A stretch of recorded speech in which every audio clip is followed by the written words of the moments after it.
Andrew Walker, back again. I mean, how does he fit into the scheme of things? He's just a bit of an X factor there.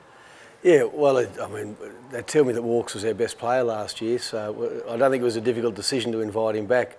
He's still playing a bit of rugby league, touch football, so I think it's part of the tournament to look for that sort of marquee ex-player, and he's a fantastic addition to our squad. But he hasn't trained with the team or anything like that? No, we'll have one session up there on the Thursday, just a sort of a familiarisation session, just get a couple of things out, organise our line-outs, and then we'll just get out and play. Good for the young players to have somebody like that in the team with links to the past?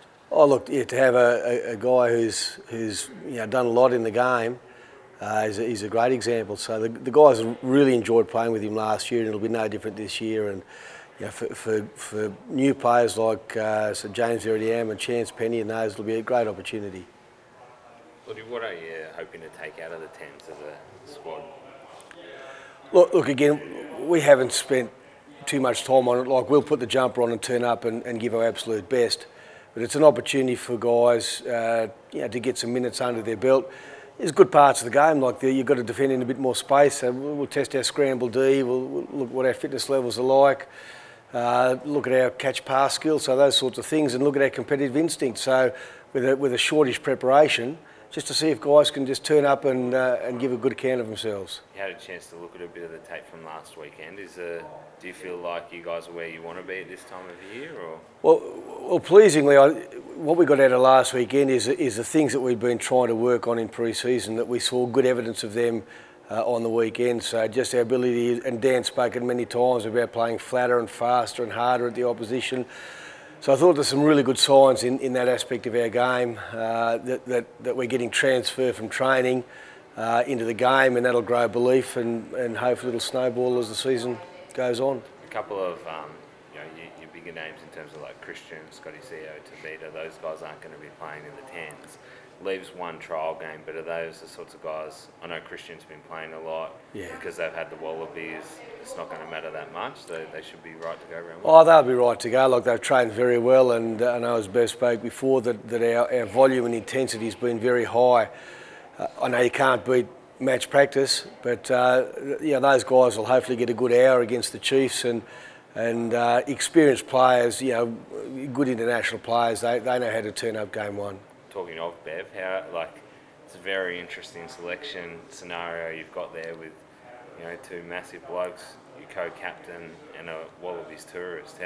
How are you juggling up? Look, it's wonderfully competitive, isn't it? And they all got game time on the weekend. They'll all get game time against the Chiefs, and two guys will put their hands up to start, and one guy on the bench, and we're very open-minded at the moment. We know what we need out of our players.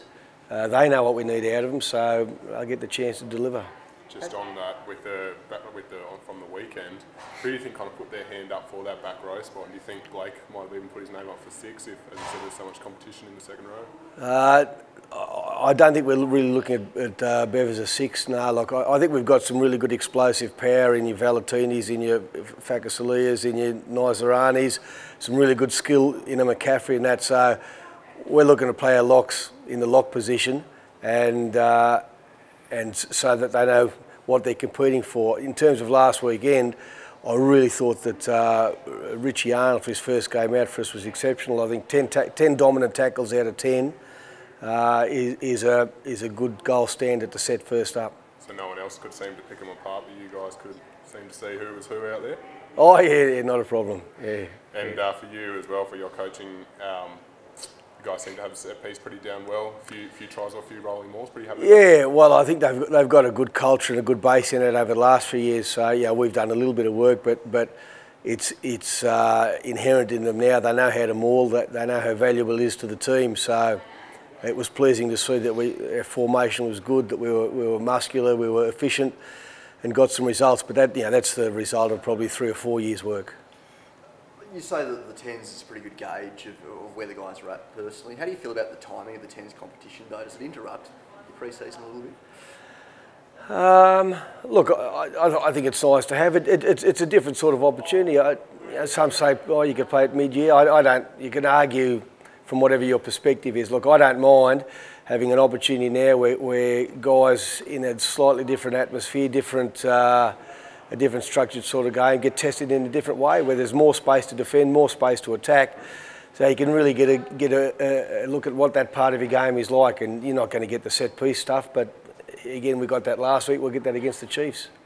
Laurie, at this time of year, most blokes are just itching for a game and to go out and belt some people. Is that starting to bring the intensity right up at training? Like, you're starting to see that they're starting to rip into each other? Oh yeah, that's right. Sometimes you've just got to try and keep a lid, and the ante's been upped a few times in the last 7 to 10 days, as it was again this morning. So great to see the competition, the effort, the energy, the physicality, because you're not going to win a competition without any or all of those things. So we're pleased with what we see at training, and we were certainly pleased that there was a transfer of a good amount of that last weekend. You guys lost Tommy Stanforth up to the Waratahs as well, just searching for more game time. How do you manage that, again, with that competition around spots? Well, look, the best 3 locks will get game time each week, so it's up to them to manage that, not us to manage it. They'll get opportunity if they're amongst the best 3. So it's how they train. If they're not in the 23 on any given weekend, how they play at club level, how they front up and compete at training, and decisions are made on those bases.